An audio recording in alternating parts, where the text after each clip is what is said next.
Well, hello everybody, and welcome back to another episode of the Ricecast. I keep working on a little jingle there, Pastor. I want to noticed iron that. out You had a little, kind of a jazzy way to start it. Okay. Stan put together our opening riff a long time ago that we used, but I just thought maybe I could put a little vocals with it. That's what I'm saying. Okay, yeah. I'm trying to get Pastor Kyle to consider me for the team. Okay. Who knows why he hasn't? I don't know. He's a listener to the podcast. I know he hears this. Yes, yeah. This kind of talent. Sure, it's a mystery of some kind. Yeah. I know he's busy. My email's in there. I'm sure I'm just waiting to hear back. Pastor Willy, it's been a couple weeks since we got to podcast together. It has. A lot been going. It's been a busy month with your schedule, mine's various schedules, and, of course, the holidays coming up. But I wanted to get this one squeezed in here before Thanksgiving and with just some big significant things happening here in the next couple of weeks. So anyway, we've missed it, but it's good to be back. What does it mean? I'm looking to you for advice here. What does it mean when I caught myself the other day saying, I can't believe it's Thanksgiving already? It means you're getting older. It's the whole come before winter thing. It's starting to fly by, and shoot, it really is. It just continues to change as you get older. That perspective, it comes faster and faster, and like so many of these things, it's at some point it's 6 weeks out, and you're thinking, wow, it's 6 weeks, it's coming. It'll be here before you know it, and poof, it's here, and right upon us. So, big week. We have a lot, as we know. We love the Thanksgiving communion service. Yep. For those who are hearing this in time, but that's this Sunday. And to me, that's one of my favorite services of the year. First, it's just great to have people back from all four campuses. Oh, yeah. Because some of those have been sent out from Clearwater, and then many are not who have been brought into our church family. But it's still great to have everybody together. Mm-hmm. So this is one we rather than do it separate, we like to come together and involve the campus pastors. And it's a special time. To me, I've always said, so people have been around a while have heard me say, it kind of begins the holiday season for me. It's like, okay, here we go. And look forward to this Sunday night. It is. It's here at Calvary, everybody in the Calvary family has felt this, and it's been just really super positive. We've been a lot more live teaching at the campuses, which has been great. We've heard so many positive things. To me, it's made moments like this coming Sunday even more special when we all are in the same room at the same. There's something it has somehow elevated those events. And again, the people that you don't get to see as much as you wish you do, and you're thrilled we've got 4 congregations now, but you still miss seeing them. You still miss seeing them. And so we'll be together. And I do have a special thing that I think I can share. I don't even know if you know this. I don't know anything about this. We are like 98% sure this is accurate. But Sunday night, and we'll put something on Facebook or something here just toward the end of the week. But I was told just even a few minutes ago. But we think what we will have is an open house of our chapel Sunday night, which is, if it's not 100% complete, it is very close to completion. Wow. Like substantially mostly done. And we're hopeful, unless we run into some real snafu in the next 3 days, that we'll be able to say over the weekend and maybe say something Sunday, come a little bit early, before 6, maybe we'll open it an hour early or so, and you can walk through the chapel and see the new chapel for the very first time. And it may not be 100% done, but it's enough done that everybody can walk through it and get a visual of it. So we're hoping, we haven't said anything because we weren't 100% sure. And even now we're not 100% sure. But we're pretty sure that we're going to be able to open it up Sunday night to let people see the new chapel. That is so cool. No, I did. I'm podcast exclusive. This is a podcast exclusive. Exclusive. Our offices are up here, so we've seen it. Yes. And you do it in your head. You're like, looking pretty done out there. Yeah. And so that's really cool to hear. Yep. And I don't know that the paving will be done and a lot of other things, but we should be able to walk people in through there. And so if it doesn't happen, don't come after us. But we think we'll be able to do that. Did I tell you my stained glass story with the chapel? No, I haven't heard of it. I've told you about this. So my office, there's a hallway separating me and the new chapel, and the stained glass was. I saw that. Yeah, it was being stored there. Yeah, and they were kind of doing some stuff to get it all ready, and I just I would walk out there and just go, I'm going to trip and I'm going to take out one of these stained glasses and they're going to have to fire me immediately. This is going to be an immediately fireable offense. So I would come out of my office and I would just step like I was leaving a baby's room or something. Very carefully. This stained glass is too precious to be right outside my office. Almost 100 years old. It was in the 1920s that the building was built. I think completed in I want to say 25 or 26. It was a 2 or 3 year process. And started, I want to say 23, ended in 26. So that stained glass is 100 years old. I know. And yeah, you don't want to break it. I was like, I'm checking what my happened shoelaces. To Anthony? He broke the glass. And no one would even ask. Yeah. Oh, yeah, he's gone. He's gone. He's way gone. But that is so exciting. Yeah, we'll share more information about that. Definitely check the Facebook page. I'm sure we'll share on there just to confirm that. But that's so exciting, man. That's going to be great. I know we already have people asking about doing things in that chapel. It's going to be very cool. Right, and we'll have some news about dedications and other things coming up. And we've tried to, people have wanted weddings or funerals. We're trying to, well, people don't usually want funerals. Like, can we get that on the schedule? But you know what I mean.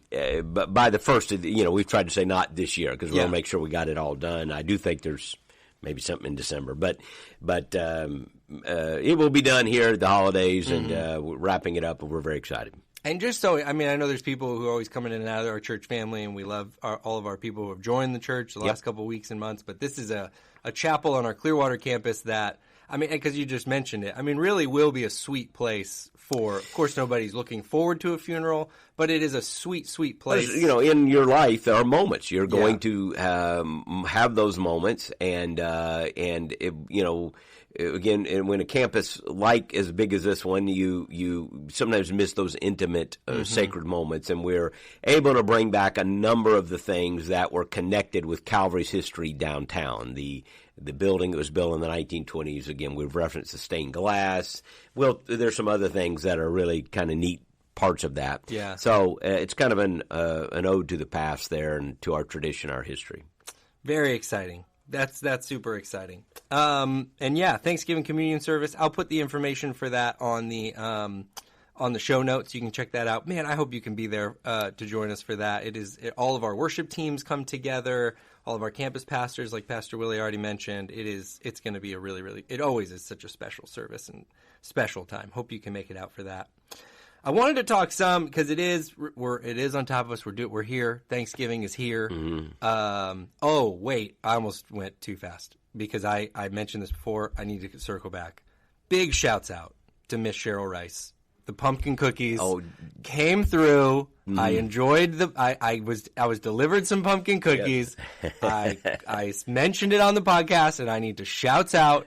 She crushed it like she does every year. Better, maybe the best batch yet. It was outstanding. And big shouts out to Miss Cheryl Rice. Outstanding, yep. Fantastic pumpkin cookies. How many pumpkin cookies? I don't know. It wasn't as many this year as it has been in some years, and just because it's but she did make some for people who got called out on the podcast. So. Just specific. Yeah. I'm wondering how many are you deep right now? How many pumpkin cookies have you had? Too many. That's too many. They're the size of them, Pastor. Yeah. You just look at one, I can have one of those. Look, it's a little bite-sized cookie. They're fantastic. She gives me a Tupperware. Honestly, got in trouble. This is a true story. I went home to Ray. I was like, oh, man, Cheryl made me these cookies. She goes, you didn't bring me home one cookie? This is what Rachel said when I got home. Oh, wow. She goes, you didn't bring me home not one. I was like, babe, they were gone. I ate all of them. Well, I can't bail you out of that one, Rachel. I got myself in that trouble. Yeah. But it was very sweet. Thank you, Miss Cheryl. Thanksgiving, we're here. It's coming up, and it kicks off a holiday season where so many family gatherings, and they might have already even kind of started to happen in your family. They have in our family a little bit. As people are trying to figure out when they're going to get together. Mm-hmm. But I like to take a podcast every year and just speak to our Calvary family as they look towards those events. Because I feel like you're looking towards this season from your perspective, your place in life, and there might be a couple groups we might speak to as they get into this. Pastor, would that be all right with you? If that's Absolutely. I'm thinking first for let's start here because again, my heart goes out for those who might be grieving during the holiday season. I know There's a group here, Griefshare. Yep. I can put the information on that in the show notes as well, because that is a powerful group. We Great ministry. We always hear really incredible stories from there. If to the person who might be grieving a loved one, maybe this is their first holiday season. Yep. Or maybe this is just the holidays, and it brings back sweet memories. What might you say to a Calvary family member who's going into the holiday Always season? so many people hurting, and did a funeral Monday. It was, we had another funeral the week before, and Pastor Mike does so many of these, by the way. Just thought, boy, this family's just buried their mother, and here they're going to be going through this season. And I looked at the husband and said, I know the next week will be tough. Which, first of all, should remind every one of us to be sensitive to and think about that. Now, almost every one of us, I suppose, can think about a family that is grieving. And if a thought comes in your head, gee, I wonder how, maybe this is a hard time. Of course it's a hard time. Mm-hmm. And so what should you do? Reach out. Yeah. Call. Say, hey, just thinking about you. And I want you to know, I know these will be hard days, but you're loved. You don't have to have an answer. You don't need an explanation. You don't need to defend God, explain why this, why that. You just need to say, we love you, God loves you, and we care about you. So let's not miss the moment for the people in our church family who are carrying that. Because as anyone who has walked down that road knows, it's almost like the Christmas season is a fresh opening of the wound. Yeah. Because it's so full of family memories. And it's the first time you've walked through this season without your loved one there. I can think of Christmas songs that have been written about it, and it just ripped my heart out to even think about it. And so first of all, let's be sensitive. To those who are going through that season, it's okay. I think one of the first things about grief is that you just give yourself permission to grieve. Again, one of my favorite quotes is, you don't get to determine when you're done with grief. It determines when it's done with you. Yeah. And you may be thinking, hey, I'm doing pretty good, and boom, then this wave hits you again. It means you're normal. It's okay. Give yourself permission. And there will be days that are happy and days that are devastatingly hard.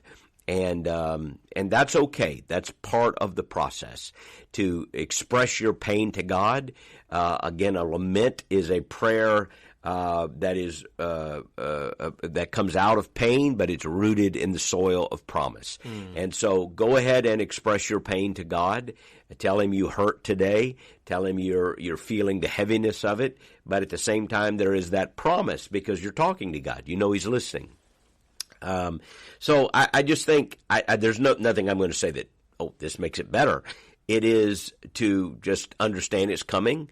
It's part of it. It's part of the healing process. You don't get over this. You just get through it. And you get through it with God's help, one step at a time.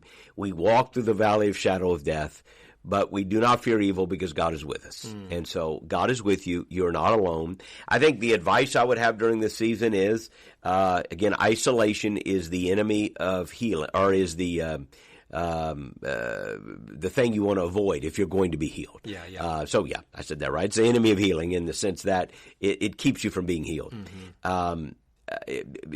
Isolation is the big one. You want to withdraw. You don't feel like going to that gathering, that family tradition, that party that somebody's invited you to. And I get it. I understand it. I'm not fussing at somebody who just can't do it. But boy, if there's a lean there, try to do it. Because isolation absolutely is what gets you stuck in the grieving healing process. You can't get through it when you isolate yourself. Yeah. And yet that's exactly what you want to do. So during this season, plan, think ahead. Don't try to come up with a plan so that you're not sitting alone at a key moment or sitting at your house and letting, how that's going to feel. So invite someone over, find someone else in the same boat, be with a family, drop the hint if you can, if you have to. Hey, sure love to, join you. And I know that can sound forward, but if you have a relationship where that's possible, just help yourself by not letting yourself be in a dark room in a corner and feeling the weight of this. Yeah. Be around people. Yeah. Be around people. So give yourself space. give yourself permission, kind of think ahead that this is going to be tough, and plan for some moments. What are you going to do on Christmas Eve? What are you going to do on Thanksgiving? What friends are you going to connect with? So that it doesn't become a process that just drags you down. Yeah. But it can be, and then be grateful. I guess I would say this. Again, one of the things I often quote at funerals is kind of a take on a C.S. Lewis line from A Grief Observed, and I'm paraphrasing it. He would say it so much more eloquently, of course, but the reason it hurts so bad is because the love was so good. When something hurts because you've lost it, it's because you enjoyed having it. You loved it. And when you have a love, whether that's a family love, it's your spouse, whether it's your father, your mother, dear friendships, whatever, it's because it's so good that you miss it. It was because it was so wonderful. And then here's what he did that really took a spin on. He said, if you took me back to the beginning and said, okay, you can have this love, but here's the cost. The cost is 1 year you're going to lose it, and it's going to hurt really, really bad. And you could weigh it out. Would you rather just not hurt and never have the love? Yeah. And he said, no way. I'd choose the love every time. And that means I have to understand that the pain is part of the blessing. That the reason there's a loss is because the love was so real and so important. So to those of you that are grieving, we love you. We don't want you to be alone. Step into this, lean into this, build community, and don't let yourself get isolated and in a corner. It's so good, and I love the two words in there about, because it really, as you're talking about it, you're like, yeah, there's two players in this that can be activated. You know, if you know someone in your life, and I would even skip the if, there is someone in your life who has lost someone, who is dealing with a holiday season that looks very, very different than holidays they've had before. And it doesn't even have to be the first one. It's not one. You don't just have one and you're like, well, now I figured out how to go through the holidays without my other half. Reach out, be the one to kind of start the conversation, because it's not an if it's affecting them, it is affecting them. And no one has ever balked at getting a text that said, I love you and I'm thinking about you. Think about somebody you can invite to your house on Christmas Eve, if you have a Christmas Eve celebration. A single adult, somebody that's grieving, somebody that's a widow. Reach out. Yeah. Or even Christmas Day. Yeah. It won't detract from your celebration. We'll add to it. Or Thanksgiving meal. There's always, listen, we all have plenty of food, right? Pull up another chair. And think about people that can be included, and that's so important. Yeah, that's just good. And I love what you said, and you can't say it enough. We love you here at Calvary. I hope you know that we're here for you. We do. We get people online all the time who will say, fresh off of losing someone, it just seems to be a thing that they'll say, it was all I could do to get here today. And I can't wait to join my church family in person, but it was all I could do to get here. So I guess I say that to say, take the step. Whatever it is that's not isolation, take that step and go as far as you can. And then everyone in your life, be sensitive that might be what they're going through. Another one I want to talk about, because this is a common one. This is someone who's they're looking ahead to a time where they're going to see family. Maybe they feel obligated to see family, if they're going to be a good son or daughter or brother or sister. But the family situation's not exactly healthy, and that can be, and I know we're covering a lot with that statement, so I'll just kind of let you speak to it, but maybe this is, it's not healthy. It's somewhere you've kind of maybe in other times of the year created some distance. Maybe there are disagreements around things like religion, and that's created some hostility. Whatever the source might be, what would you say to a family who's going into a season where they're going to be spending some time with family members in an environment that's not ideal? Well, I think the first word that comes up is, there's so many things you want to say, but one of the first words is boundary. And not boundaries to push people out, but boundaries to help define a relationship in a way that you can love appropriately, love in a way that is healthy, and it doesn't destroy your holiday. It doesn't take it all hostage. And so that can be something to the effect of, again, planning ahead and thinking ahead. What is the right boundary? And I know some families get really complex because you got to be all these places and there's these expectations. And that's where sometimes you just say, hey, we're going to do this much, but we're not going to do this much. We're going to be here, but we're going to give ourselves permission not to be there. Or we're going to come on this day, but not that day. And this can be tricky. It can be difficult, I know. But I would rather somebody deal with the awkwardness of a scenario and set a boundary that allows them to love, to engage a family, maybe that's a difficult situation, without that difficulty holding the entire holiday hostage. I would feel so sorry for somebody who feels like, okay, my Christmas day is shot because I've got to do this and that. Well, how about, you determine how much time can be spent or when you can go. And so define some boundaries. Think about that so that you're not the one just reacting all the time. And I get that that's easier said than done. I really do. I get that there are some situations extraordinarily common. I've heard some stories that would just, curl your hair if I had any. So it's hard, but I think boundaries, I think looking at it as an opportunity, you're always looking for how do I take a step toward reconciliation, peace, and as followers of Christ, how do I become an instrument of peace? Maybe, it's hard to share the gospel if you're not there. And so you're looking for how do I create the opportunities to at least, I don't have to heal everything, right? I know I'm not going to have this unrealistic expectation. Yeah. But I can engage. I can be there. I can demonstrate love. I can go in there without an agenda. I don't need them to do something for me.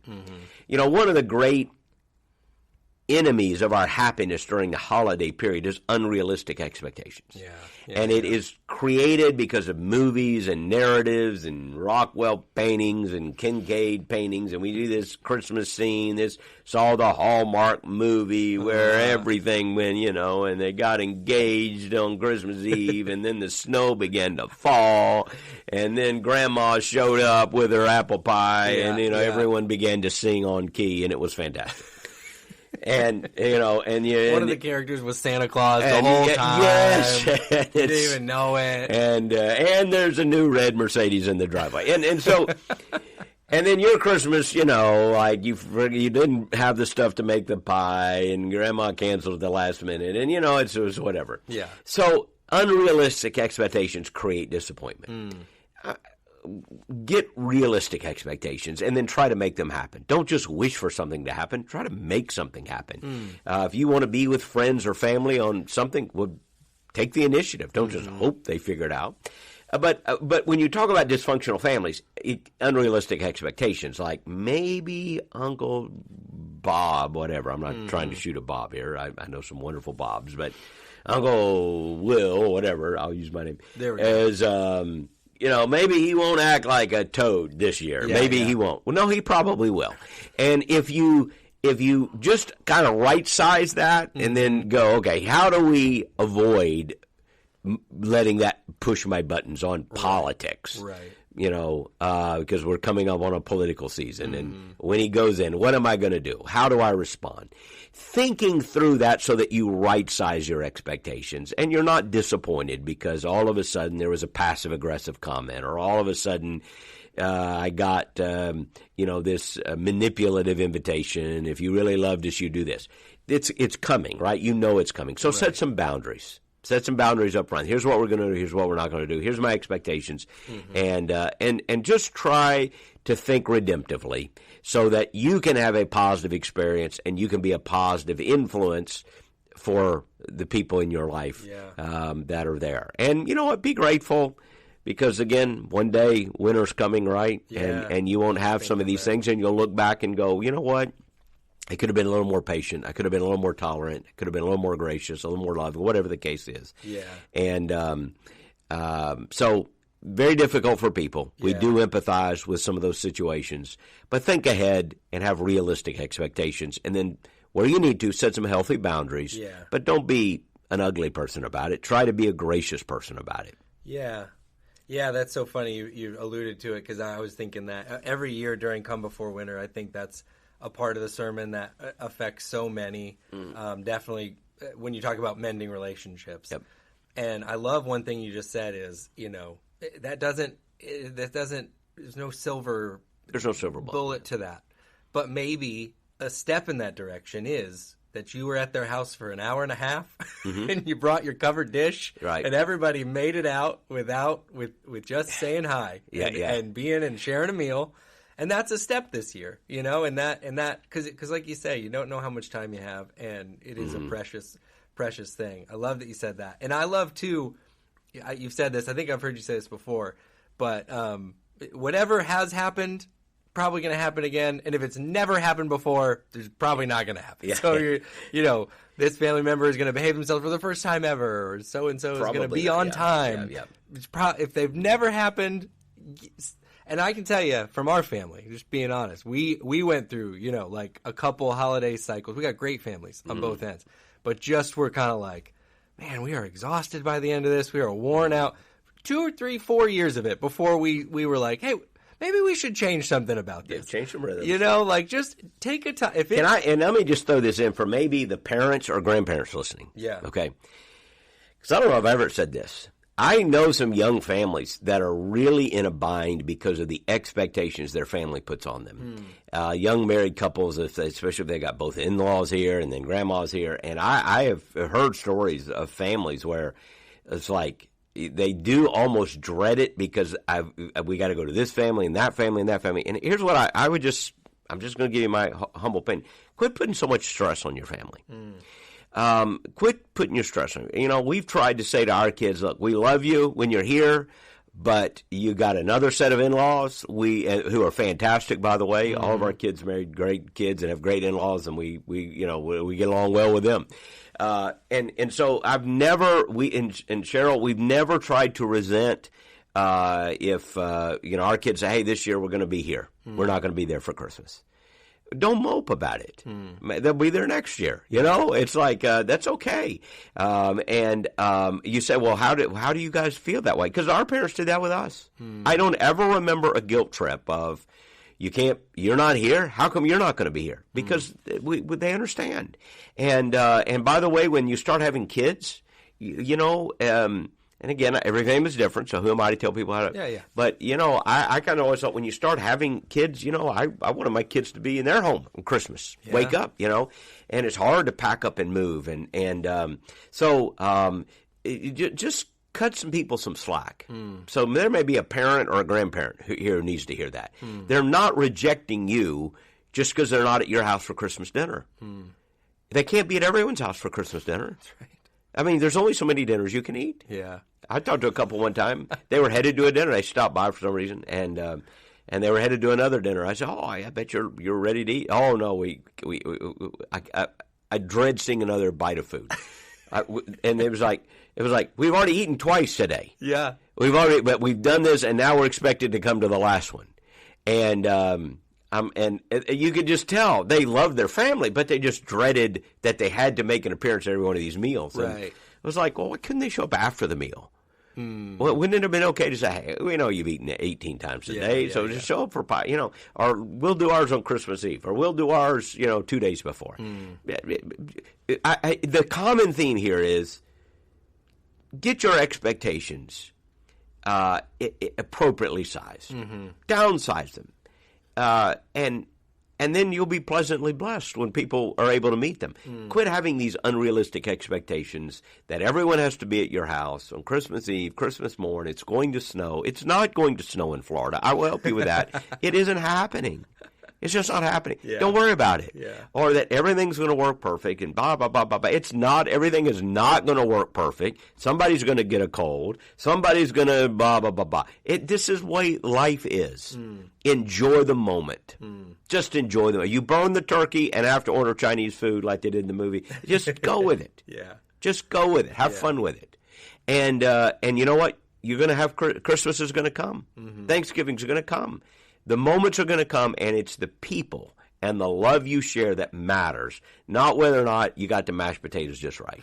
That's so true. Which, by the way, my wife always gets the mashed potatoes exactly perfect. Yeah. It's almost as good as a pumpkin cookie.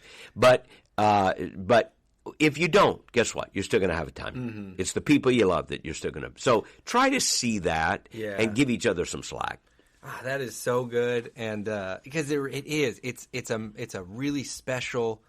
I would go as far as to use the word darn near magical kind of time of year, but there's also kind of an arbitrariness to it, right? Like I know families, you got shift workers, firefighters, things like that. They're working on these holidays. Yeah. So if your families gather around the Thanksgiving table on Wednesday, I don't think God looks down from heaven and says, "Well, you guys really messed this one up." Are you thankful or not? Right. Are you had a breakfast? Or you what? Just enjoy what God gives you. Yeah. Instead of complaining about what you don't have. Right. I've often said gratitude is like, look, if a man has one arm and he only has one arm, lost it in an accident, well, you can either curse God because you have one arm, or you can thank God that you have one arm. You get to choose. Yeah. And at some point, everyone has that scenario in life. There is the one arm illustration in every person's life at some point. And you get to say, I'm going to complain because I have only one arm. Right? I understand that. But you could still be grateful that you have one arm. So, so what, are you going to be grateful or are you going to be grumpy? You get to choose. Yeah. You get to choose, grateful or grumpy. There's only one road to happiness, though. It's gratitude. So here we are a week before Thanksgiving. Choose gratitude. Yeah. Be grateful for what you do have. My kids aren't coming on Christmas. Be thankful you get to FaceTime them 2 days before or maybe with them a week before. You got to be with them at Thanksgiving. Whatever. Be grateful for what you do have. Sure. Not grumpy about what you don't. Yeah. That's so good.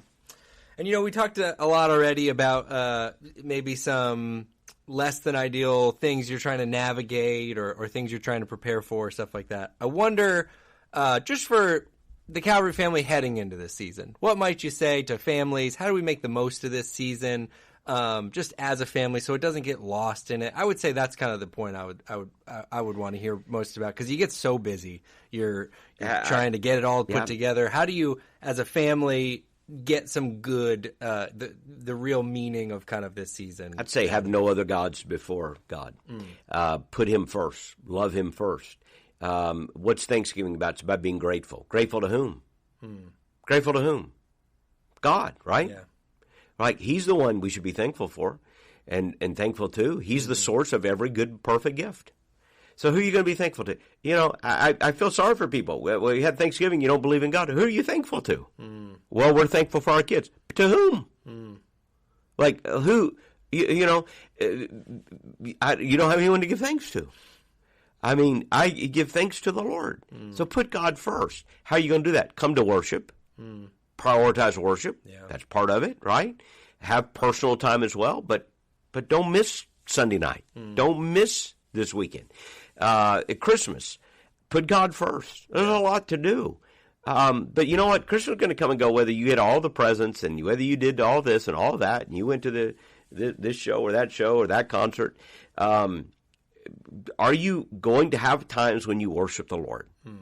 And I would prioritize those times when you worship God. To me, prioritizing Christmas Eve, prioritizing the Christmas moments that say, this is about God and his love for me. And so I would just say, first of all, prioritize those times. And, you probably won't get it all done. You probably, everything is not going to be perfect. And the Rockwell painting is just not. That's not the way life is. Life is messy. Life is hard. Life can be difficult. And you know what? You still should be thankful. Yeah. Right? And just remember, I know it's just 3 years ago, we were all still in the COVID season. Do you remember what we were dealing with? Do you remember people who couldn't get together? Do you remember, it was tough. Yeah. It was tough. My wife had COVID that first year on Christmas Day, and it was just like, wow, we're missing so much this year. But we were still thankful. Yeah. And we still had moments where we celebrated the Lord, and we got through it. It was a little melancholy, but we got through it. So let's be thankful this year for what we do have. Yeah. And thankful for the people around your table, in your house. Thankful for the blessings you have. I think those points are connected. You were talking about setting the expectations, and sometimes that means setting good boundaries and knowing, hey, this is an area we want to really set some things up that we maybe get in and out at a certain time. But that also means guarding the things that are really we're going to go together for Christmas Eve. So that's really high on the list. We're not going to let that get pushed around by a Christmas party or a dinner reservation or something like that. And if you guard those things, I think then you can come out the other side and look back and say, hey, we really put kind of that first things first idea that we talk about. I think so.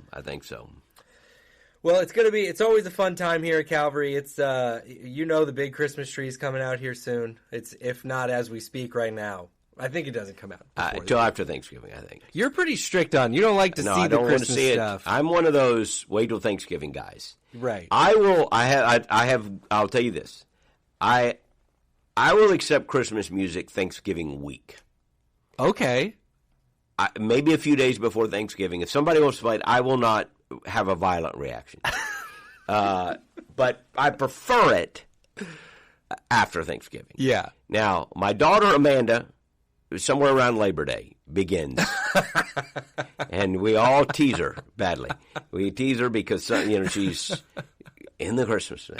And it's like but for me, no, I really like Thanksgiving. I like, as one of my son-in-law said, you have to respect pumpkin cookie season. You just don't run past that. Yeah. And then to me, Sunday night, Thanksgiving, I love Thanksgiving. Yeah. We've talked about this before. It's, to me, one of my favorite holidays of the year. Yeah. How can you go wrong? Food, family, football. It's alliterated. It works. We're grateful. It's in the Bible. Be grateful. Mm-hmm. So it's just a wonderful time. I love that it's on Thursday every year. It gives you this. Yes. There's so many things I like about Thanksgiving, and we celebrate. So let's enjoy that, and then all right, Christmas is on. Then you're on. And I'm not going to these Black Friday sales. You can do this. I'm not doing that. I'm not. You don't go out? No, I don't. People at 3 a.m. trying to get a big screen TV. I don't know. Whatever. God bless you. I'm. Not me. We used to actually. Rach and I talk about this every year. I'm sure we will again. We used to be diehard Black Friday shoppers. We used to get up. We used to quick nap. I know people. Yeah. We would get up. And we've complained for the last 4 or 5 years, 6 years probably now, because they've really cheapened it. It's not like a big deal anymore. Hey, it's Black Friday month here at Staples. Yeah. You're like, get out of here. You don't have to work for this. You're doing the same deal all month. We used to have to pay a price. Walk uphill both ways to Target in the bitter cold. The bitter pre-dawn cold of Florida. And to get that 25% off. We never bought anything big. We didn't have any money. We were just newly married, but we'd get sheets normally. That was a big thing for us. And we just were part of the mayhem. And every year now, we go to Target Black Friday, and they're like, "Oh, we've been doing these sales for 4 weeks," and you're just like, "It's too easy." I don't even recognize Black Friday anymore. What have you done to this? What have you done? It's funny. No, you're so right. We could do a whole podcast. Thanksgiving is the prototype American holiday. I love how not presumptuous the Thursday is. Mm-hmm. We don't want your Friday. We don't want your Saturday. We're just asking for a Thursday. I could go on and on about Thanksgiving. I love it. The house smells great all day. Yeah. Rach the other day, I'm bragging on her a lot, I think, in this podcast. I couldn't brag on her enough. She was like, I was thinking about doing like something fun for breakfast on things. I was like, Rach, yes. Yeah. All day. Let's go hard in the paint all day. This is yes. You want to make more food that's delicious, and oh my goodness, I love Thanksgiving. I do too. You're in the backyard throwing bullets to the kids in the pickup football game. We have special memories, and our family. This is our year. All our kids are together. We kind of swap that off every year. It's been a rhythm in our family. And so it's and as a pastor, Christmas is very busy. Yeah, Christmas Eve, it's very difficult, and so my kids are in ministry, so their Christmases we don't get to spend together anymore.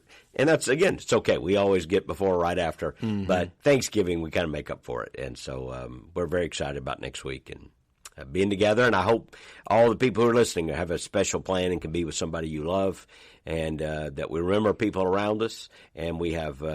Tremendous reason to be thankful. Amen. Well, thank you so much for listening, Calvary family. I will put the info in the show notes about Thanksgiving communion service. I mentioned it before. I will put the information in there about our Griefshare groups that are available. That is, again, just such a powerful community. If you have lost someone or you know someone who's lost someone, you want to recommend that to them. And yeah, it's just an exciting time here at Calvary. All kinds of fun stuff coming up. But we love you, and we'll be back here with another episode very soon.